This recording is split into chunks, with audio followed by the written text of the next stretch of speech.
welcome to my channel. In this video, we're going to explore the phenomenon of talented, chosen people that often grow up with an absent father or they have an abusive relationship with their father. And there are probably some celebrities that come to mind when I say this. Some very elite, world-class celebrities, athletes, musicians, artists, etc., who fit this profile. And even people you might know on a small town scale, even people I know. And it's come up so many times that it begs the question, why do so many talented and chosen people grow up with an absent father? So in order to analyze this, we can look at it as breaking it up into three different groups. And those groups are the psychological, the social, and the spiritual. Let's start with the psychological. So when a child grows up without a father, whether the father was never in their lives, or maybe the father left, or maybe the father's sometimes here, sometimes not there, then it creates a deficit in the child's mind because a father offers protection. He's the provider. He offers guidance.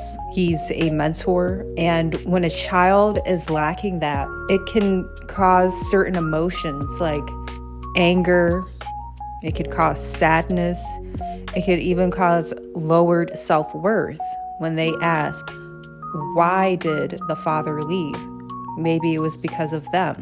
All of these things, the anger, the sadness, the loneliness, and the lowered self-esteem can work as a drive for these people. So they use those emotions to excel in things. They become very competitive. Internally, they are always on some level comparing themselves to others and setting up a ranking of how successful is this person in relation to me, or this person is where I want to be. How do I get to that level and beyond? So they're always pushing themselves. They make it their mission to prove themselves to their father and to everyone else who's watching, to show that they aren't worthless, that they are not disposable, that here is this child, and then later on as they grow up, here is this person who is talented, who is competent, who is capable, who excels in everything, who excels even beyond the levels that people even anticipated, that people thought were possible. So it's their way of, in a way, soothing their ego to show that they are worth it. Because a lot of people in that position feel disadvantaged when they grow up without a father. And from the anger, they can use that as a drive as well. They view their success as revenge. So once they become successful, they see it as, oh, look what you missed out on, or you left me, but now I'm doing better than you and anyone else who was involved. They basically want to be the person that the father comes running back to because of money, because of status, because of fame.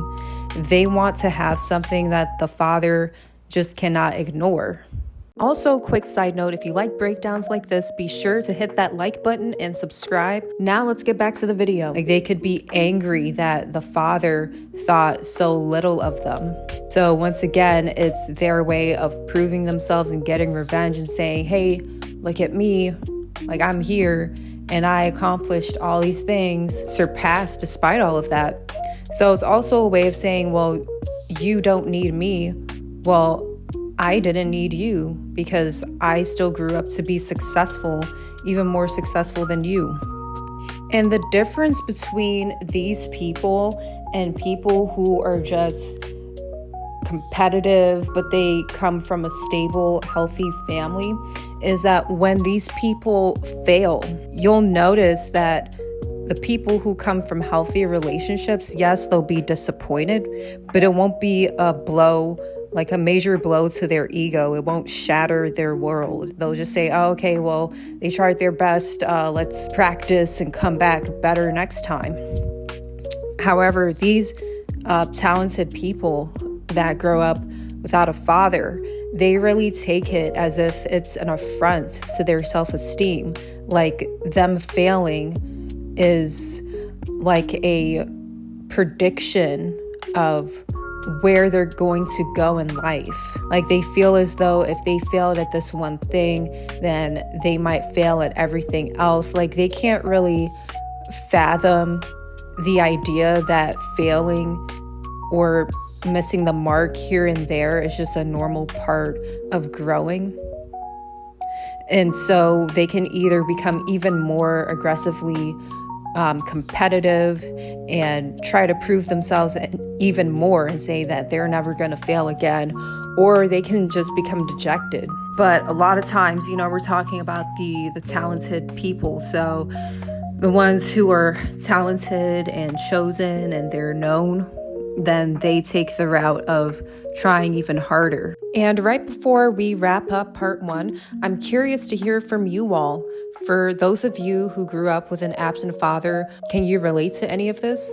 Put your comments down below if you relate or you know someone else who experienced this in your own life. This is a series where part 2 is going to touch on the social, then part 3 will touch on the spiritual. So be sure to hit that subscribe button so you'll be notified when that comes out. Put your comments down below and stay tuned for the next one.